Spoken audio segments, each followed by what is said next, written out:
एक समय की बात है। एक हरा भरा जंगल था जहां सभी जानवर मिलजुल कर खुशी खुशी रहते थे।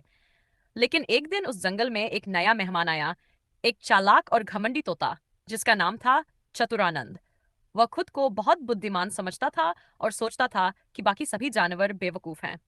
एक दिन चतुरानंद ने जंगल के बीचों बीच एक ऊंचे पेड़ पर बैठकर घोषणा की, अब से जंगल में सारे नियम मैं बनाऊंगा और हर कोई मेरा हुक्म मानेगा। सभी जानवर पहले तो हैरान हुए, लेकिन फिर उन्होंने सोचा कि शायद ये कोई मजाक है। पर जल्दी ही उन्हें समझ आ गया कि चतुरानंद बिल्कुल गंभीर है।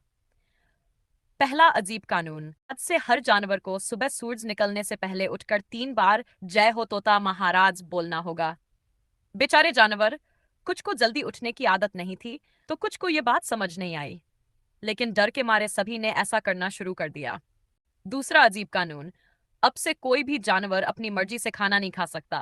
पहले मुझे खाना चराना होगा, फिर ही बाकी खा सकते हैं। अब तो हालत और खराब हो गई। शेर भूखा रह गया, हिरण को घास मिलने में देर हो गई और बंदर को केले के लिए लंबा इंतजार करना पड़ा। तीसरा अजीब कानून, आज से जंगल में सिर्फ हरी चीजें ही खाई जाएंगी क्योंकि मेरा रंग हरा है। अब इस कानून से तो शेर, भालू और लोमड़ी परेशान हो गए। मांसाहारी जानवरों के लिए यह कानून बेकार था, लेकिन चतुरानंद को किसी की परवाह नहीं थी। जानवरों की बगावत। धीरे धीरे सभी जानवर इस तोते की तानाशाही से तंग आ गए। उन्होंने आपस में मिलकर एक योजना बनाई। अगले दिन जब चतुरानंद नया कानून सुनाने के लिए आया तो शेर गरजा, अब हम भी एक कानून बनाते हैं। जंगल में जो सबसे ज्यादा परेशान करेगा उसे यहां से निकाल दिया जाएगा। सभी जानवरों ने एक साथ हाँ में आवाज मिलाई। चतुरानंद को समझ आ गया कि अब उसकी नहीं चलेगी।